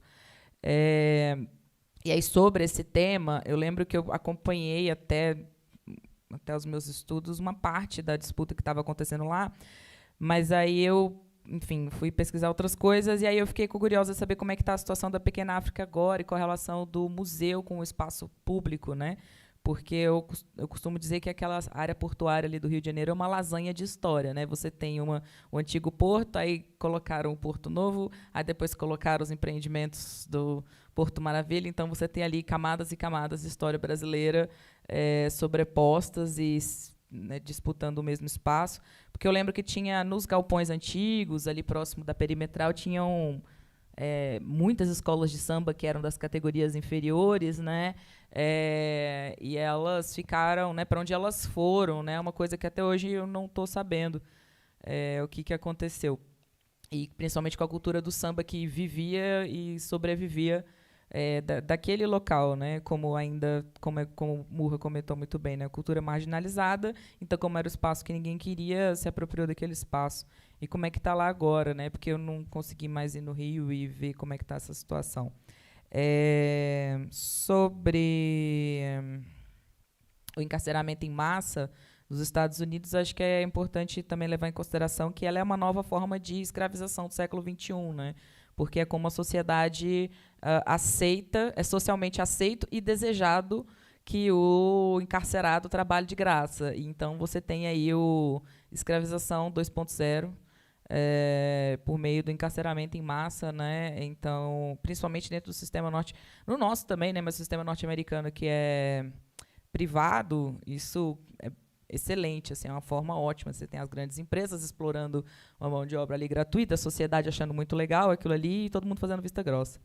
E, enfim, só para complementar, umas sugestões aqui de podcasts e episódios. Um podcast Projeto Quirino, sensacional, para quem curtiu a fala do Murra. E tem o podcast História Preta, que ele é muito bacana também. E teve uma série muito legal chamada Martin Malcolm, que vai tratar exatamente dos detalhes do que o Murra teve que falar rapidamente, né? Então, para quem gosta dessa parte, é bastante interessante. E tem uma série chamada Explicando no Netflix, que o primeiro episódio da primeira temporada chama Explicando a diferença entre brancos e negros nos Estados Unidos, que em 18 minutos consegue explicar de uma maneira incrível o que eu demorei 2 anos para aprender no mestrado, que era a política de redlining e a quebra dos Lehman Brothers lá e como é que isso implicou no aumento da população, situação de rua preta nos Estados Unidos, estará lá. Então, enfim, é bem interessante também. E era isso, só isso tudo que eu tinha para falar. Enfim, era uma pergunta e um monte de comentário. Alguém mais tem alguma pergunta? André, ali. Eu posso... A gente faz uma... Seria bom a gente fazer uma rodada. Tá. Que aí já junta. O André tem uma pergunta. Olá, sou o André, sou coordenador do IAB e ABDF, coordenador de articulação política. Primeiro que quando veio a apresentação do Murra, né, parabenizando também Murra e Luísa, né, pelo espaço, a gente vê o mapeamento, também um mapeamento histórico, né, dos pontos, enfim, da memória existente, que como a universidade lá e como o debate está sendo feito nos Estados Unidos, também seu trabalho também mapeando ali naquele centro, ali no Rio de Janeiro. E aí, sempre quando vejo essas ações, esse trabalho com essa qualidade, eu sempre tento retornar para Brasília, né? E como é difícil Brasília a gente fazer o debate racial nesta cidade. E ser arquiteto em Brasília é mais difícil ainda, porque parece que quando a gente vai avançar num debate sobre a comunidade preta no Brasil e questionar a construção dessa cidade, questionar o modernismo, parece que a gente está traindo a nossa classe. É uma coisa assim que se a gente fica... Oscar Niemeyer está chorando agora na minha... Né, porque eu estou questionando, né, todo o apagamento. E eu falo todo o apagamento que existe... O apartheid, embora eu estou tentando ser simpático, esse apartheid, mas que continua até hoje, né? Que ele está presente no desenho, na morfologia, ele está presente na tipologia, ele está presente nas relações de trabalho, ele está presente na relação econômica, estética e tudo. E como se não tivesse existido essa presença negra na construção de Brasília e como se ela também hoje não fosse atuante, né? E aí um pouco essa reflexão, uma reflexão, uma provocação também, no sentido de que, de fato, Brasília precisa ter esse exercício, né, de memorizar a estética negra e a contribuição negra para a construção dessa cidade, né, que eu tenho total certeza que ela também não só foi braço, né, não tirando desse mérito, mas também se coloca, né, que esse homem branco, iluminado, construiu essa estética branca de Brasília e que isso não pode ser questionado, né? Desde a metodologia tanto quanto a própria estética e forma, né? Acho que é um pouquinho.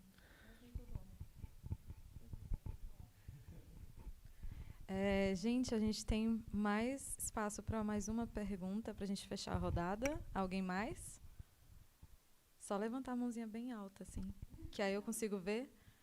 Tá, dou-lhe 1, 2... Alguém se mexeu ali? Não, ok. 3. Então, eu vou fazer a minha pergunta também.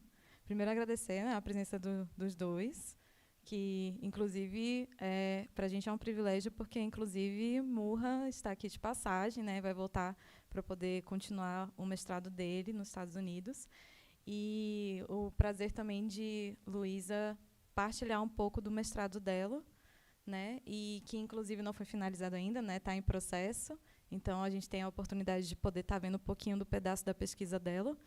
E eu ia perguntar exatamente a continuação, tanto do comentário da Mariana quanto do André, porque a gente está falando também sobre esse momento que várias frentes de vários lugares diferentes do Brasil estão tentando repensar a história, tanto da arquitetura e do urbanismo, quanto trazer essa perspectiva da arquitetura por intermediando com a justiça social, né? Então, é um pouco de resgatar a história, revisitar essa historiografia e trazendo uma outra perspectiva sobre os mesmos acontecimentos, né?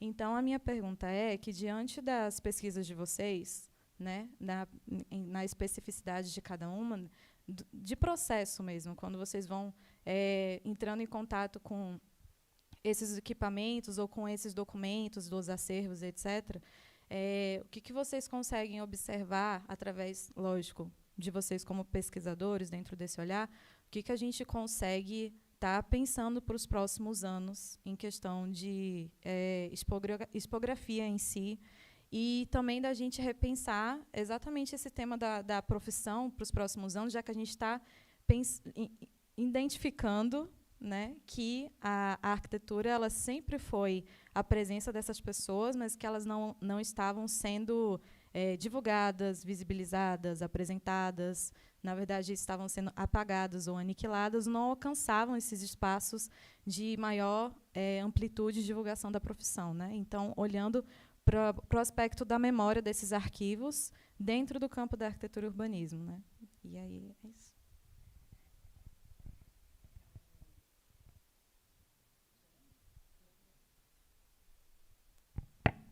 Está funcionando agora. Eu acho que eu vou focar um pouco nessa questão que a Raquel trouxe, e também nesse processo que a gente precisa lembrar que teve muitas intenções de Brasília ser como ela é, né? Então, a frase que fecha o relatório do plano piloto é Brasília, cidade de arco secular, sonho do patriarca rodoviarista. Então, isso resume bastante coisa. Onde o carro tem mais lugar do que as pessoas, e onde o patriarca é quem pode ser o sujeito dessa cidade. E essa frase, de poucas palavras, a gente consegue entender quem era a pessoa que estava em mente, quem era o universal que estava em mente ali. A cidade foi construída muito para ser palatável, deslumbrar aquele recorte. Apesar da gente ter alguns pontos de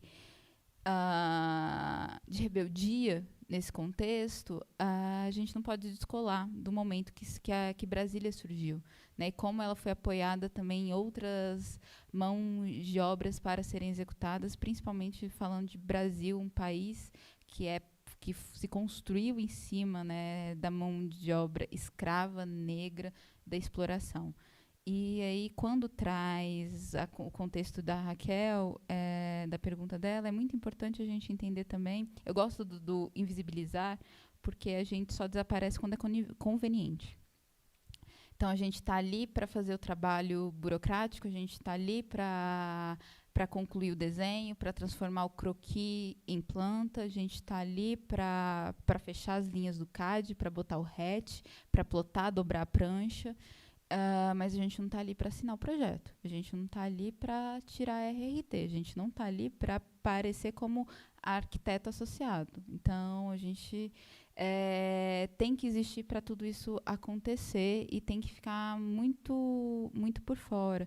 Então, disputar essa questão, né, das narrativas e questionar essa historiografia, nesse momento que a gente está conseguindo ter uma rede, ter ressonância e ter movimentações a partir de um contexto de muita levante dessa extrema-direita que queria conservar as coisas como eram, o que eu vejo por aí é que a coisa vai ser um pouco ladeira abaixo, porque a gente já, agora falando do recorte de mulheres, a gente já conseguiu as nossas laureadas com colar de ouro. Por que eu quero mais?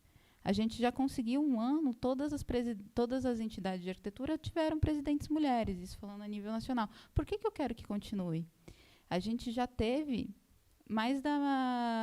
já dobrou o número de conselheiras. Por que eu quero mais? Por que vocês estão querendo mais? E aí, quando a gente tem, né, e de novo, acho que é importante ressaltar o papel das duas, do CAL como autarquia e do IAB como entidade, do CAL no momento que abre um edital de uma chamada pública e a gente tem uma proposta do IAB que é essa, que em todo momento colocou ali que a gente ia questionar essas narrativas, né? A gente está aqui hoje para isso, novas narrativas. E isso foi validado, foi reconhecido dentro desse contexto. Só que precisa continuar, precisa rodar isso, né? A gente precisa ter esses movimentos que tem um prejuízo de uma pandemia que a gente não está considerando também, de uma mudança de uma escola, da inserção dessas pessoas na universidade pública, na manutenção dessas pessoas numa universidade pública. E eu falo muito de um lugar confortável, que eu não sei se o Murra lembra, que em 2014 a gente deu uma palestra na Seca falando sobre cotas e como as cotas na UNB, dentro da FAO, o aproveitamento dos estudantes que entravam por cotas eram 0,3% maior do que os estudantes que entravam pelo sistema universal. Então, e ninguém acreditava nisso, né? Enfim, dados foram importantes. E é muito feliz ver muitos estudantes aqui, colegas que estavam na FAO, mas também estava até comentando com o Mário Bom Tempo, onde estão os jovens? E continuar nesse processo, né? Eu acho que a gente conseguiu um lugar que para muita gente está muito bom. Vocês estão satisfeitos porque vocês querem mais, porque parece que a gente quer tudo. E aí eu volto naquele dado, né, para 77% dos homens. Eles acham que a divisão de trabalho dentro de casa é equânime, sendo que somente 43% das mulheres acham a mesma coisa. Onde está essa discrepância de quase 30%? O que a gente não está vendo, né? Então, em algum momento, só para encerrar e passar para o Murra, eu vi uma fala que se um lugar tem 30% de mulheres, os homens acham que já tem mais mulheres do que homens. Se tem 20%, eles acham que tem o mesmo número de mulheres do que homens. E se tem 10%, eles acham que tem um pouco menos de mulheres, né? Era mais ou menos isso os dados. Então, a gente está muito acostumado a estar dentro dessa normatização, né? E toda mudança parece muito grande, principalmente a gente que traz dados tão gritantes de exclusão, de invisibilidade, de apagamento, de genocídio, né? Como o Murra trouxe. E isso incomoda, né? Deixa tudo mais cinza. E a solução mais fácil para não ter que enfrentar isso é calar a gente. O que eu estou feliz que não está acontecendo. Mas é mais essas considerações que passar por Murra. Bom, acho que eu vou começar primeiro e tentar construir isso até esse último questionamento sobre próximos anos, próximos passos, né? Pensando primeiro na pergunta da Bom Tempo, ou no que a Bom Tempo falou sobre o legado, primeiro que eu acho que a gente tem uma tendência a achar legado como uma forma, a palavra legado, acho que tanto no português quanto no inglês, a gente tem uma tendência a ver essa palavra como uma construção positiva, né? Uma tendência de falar, o legado de algo é tipo, olha que legal que isso aqui deixou, né? Essa ideia que quiseram construir sobre, olha o legado dos jogos, né? Olha esse museu, o Museu do Amanhã, alguma coisa assim. No caso do Museu do Legado, é justamente usar dessa palavra, talvez desse posicionamento quase positivo, mas para pensar numa construção mesmo, de uma narrativa, assim. Eu acho que a palavra é precisa porque legado fala da narrativa que o museu se propõe a contar, né? Da escravidão ao encarceramento em massa. Então, o legado da escravidão e a presença num problema atual, que é o que o museu faz, né? Nessas diversas intervenções no território. Sobre a Pequena África, a Pequena África em si, a situação atual, ela tem lá o legado dos jogos, né? Tá lá forte, firme e forte, Museu da Manhã. Ainda um projeto de Porto Maravilha que se afirma ou que tenta se afirmar. Aí eu vou falar de uma forma distante também, né? Até por conta da própria limitação da pesquisa, enquanto no meio da pandemia, né? Terminou na pandemia. E também o meu próprio afastamento também dessa pesquisa do Rio de Janeiro, eu não sei precisar atualmente como está, mas eu sei que está lá o Museu da Manhã, está lá o projeto Porto Maravilha ainda acontecendo, os empreendimentos sendo comemorados e trazendo um novo sistema econômico, talvez, ou uma nova população atrelada a isso. Eu não consigo ver como o museu, como na outra via, como a população negra está sendo incluída nesse processo, quais são os reais benefícios ou o real legado para a afirmação das pessoas negras nesse mesmo território. Porém, consigo ver também novas formas novas formas de afirmação e de interação cultural dentro desse mesmo espaço, né? Desde de projetos e workshops da galera da história, da história, do turismo, falando sobre a Pequena África, né? Propondo novos circuitos dentro da Pequena África. Os eventos culturais continuam acontecendo. Pedra do Sal, enquanto quilombo urbano, continua afirmando sua presença no espaço. Então, existem lá também essas duas coisas. O Projeto Maravilha continua tendo, o espaço ainda está em disputa territorial. Acho que esse é o meu posicionamento. Aí eu precisaria, talvez, mais informação, alguém com muito mais conhecimento, muito mais vivência atual no espaço para pensar, né, nesses possíveis, nessa atualidade.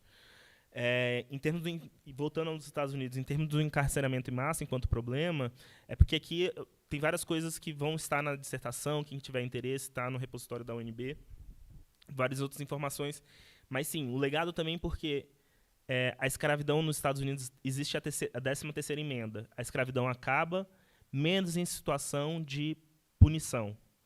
Então, a escravidão é legalizada desde que essa pessoa esteja sendo punida.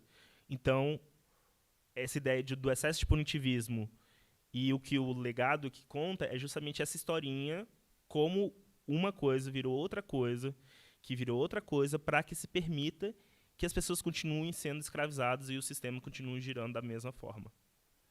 Com uma nova máscara, né, você falou 2.1, mas talvez seja, sei lá, 4 ponto alguma coisa. Pensando no Rio de Janeiro, voltando ao Rio de Janeiro e esse mapeamento, né, desses espaços negros, novamente, minha pesquisa dá também os créditos, né, parte desses mapeamentos também me baseei muito no trabalho da Stephanie Silva, que faz se não me engano, a cartografia do invisível, que também vai pensar nos espaços, não só os espaços que já estão inseridos no circuito, mas outros espaços que ficam de fora, mas que representam ali, são partes integrantes dessa sociabilidade negra e que constroem esse espaço enquanto Pequena África, enquanto território negro. E concordo que Brasília tem uma rica história negra, desde a construção, provavelmente antes da construção, e que também eu sinto de algumas formas como você, assim, como você levantou, assim, essa ideia de você contestar a estrutura urbanística, arquitetônica do plano piloto, ou tentar racializar essa discussão,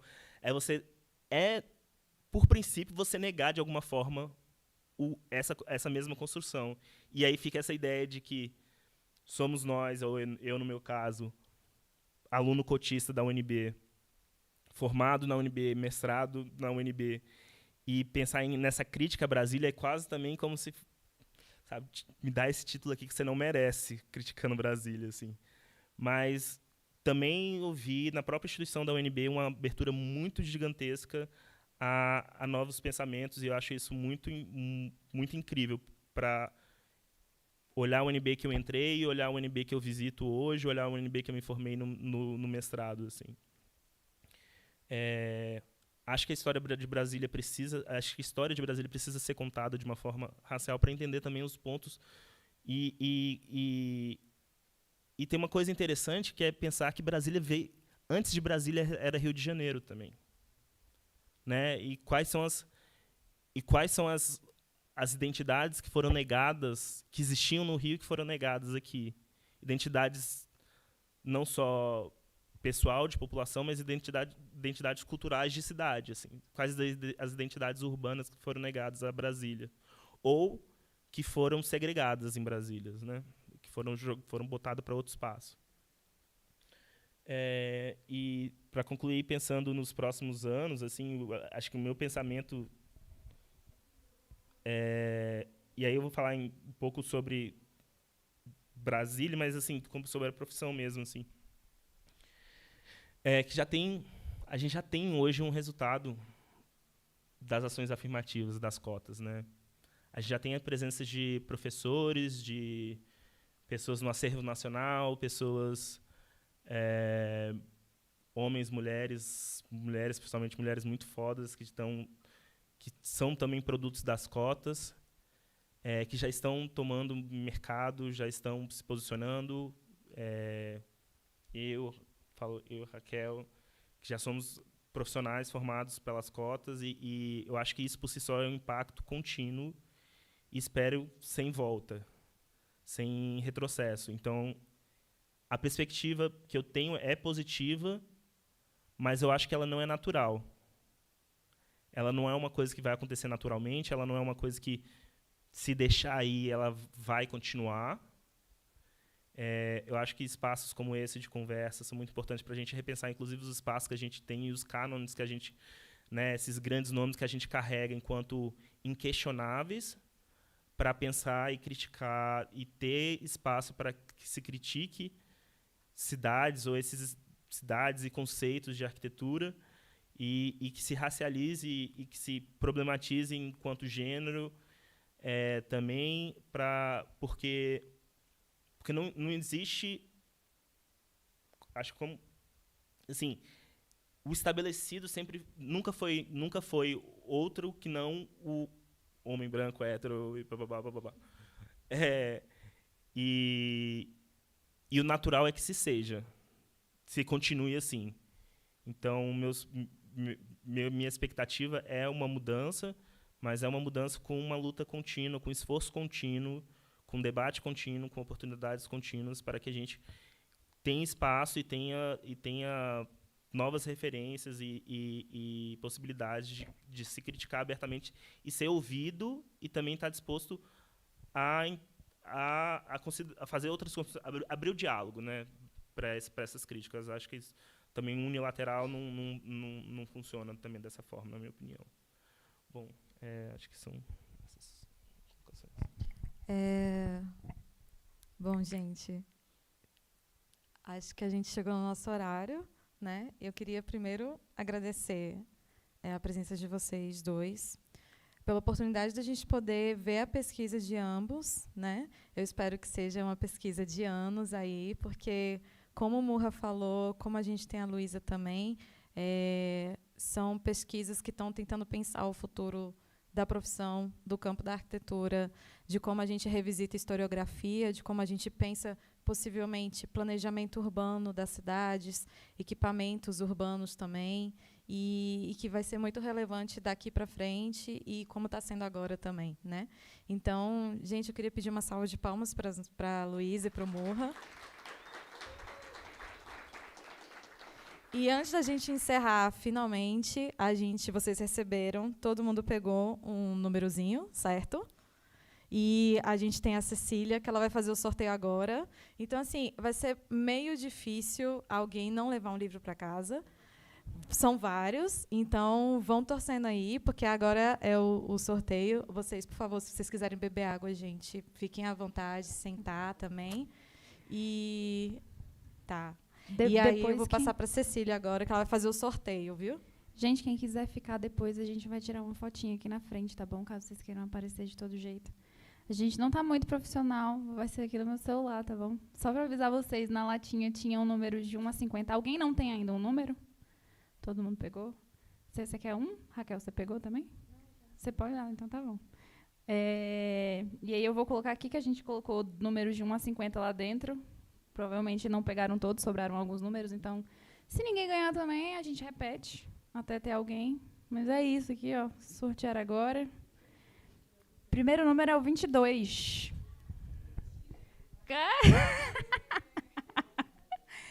Ai, véi. Nada. Deixa eu fazer. Ai, cliquei no negócio errado. Vamos mais um. Espera aí que eu vou te ajudar. Obrigada, obrigada.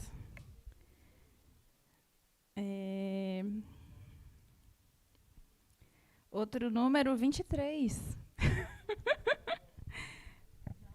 Ninguém foi o 23? Vou sortear de novo, então. Sortear sem repetir o resultado. Sortear agora. 38. Caraca. Ninguém pegou.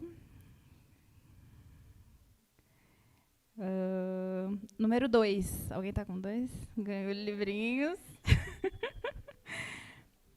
Gente, só para falar, na verdade, a gente vai sortear, são 5 desses daqui, que é o Visões de Brasília, foi um livro feito comemorativo aos 45 anos do IAB no DF. A gente tem 2, acho que são 2 ou 3 desse aqui, que é um livrinho técnico sobre o Centro Tecnológico do Lelé. E a gente tem 2 desse aqui, do Atos Bucão, que é um catálogo. E o último vai ser o mais especial, eu acho, que é o Projetos para Brasília. Mas, continuando, ao todo acho que estão 10 coisas. Sortear sem repetir. 26. Ninguém pegou 26. Meu Deus. Vocês selecionaram muito os números de vocês. 45. Vou indo. 24. Agora foi.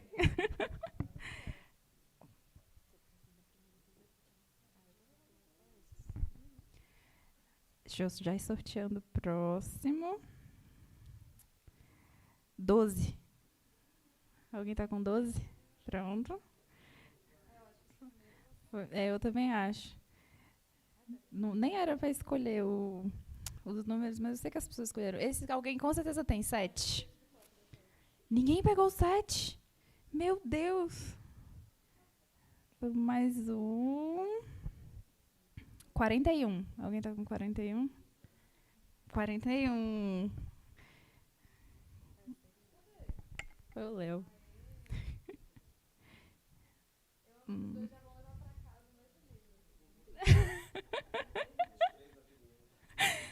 Gente, alguém pegou 50? Não. Sortear sem repetir. 50, ninguém pegou 50. 48. É?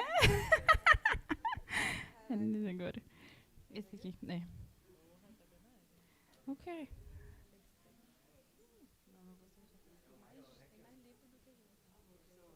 Poxa vida. Vou sortear agora. 3. Eu achei que era a Thalita já de novo, já estava aqui. Que é isso, cara? Sortear sem repetir. 40. Gente do céu, vocês estão muito azarados. Caramba.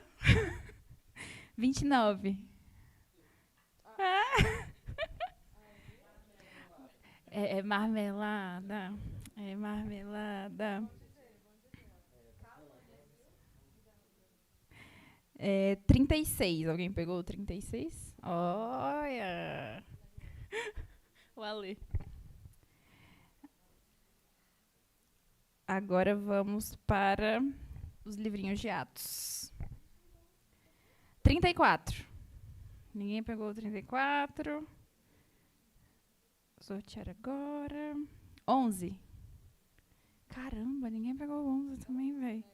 Eu estou escolhendo todos os números que acabaram, que ninguém pegou, no caso, né? 18. Ninguém pegou 18.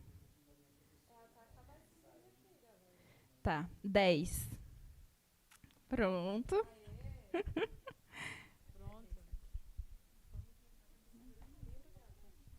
Pode dar. Tudo bem.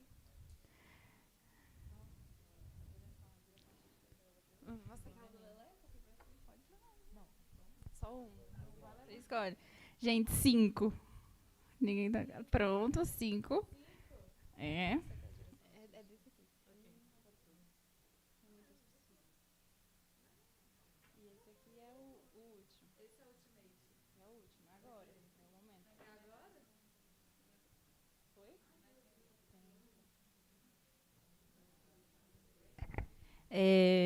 Vai ser o último, que é o maioral de todos. E é o número 42. Ninguém tá com 42. Vamos lá de novo. Tá difícil. 49. Caramba! De novo. 39. Nossa! O meu é 33, eu queria muito que fosse meu número. 4.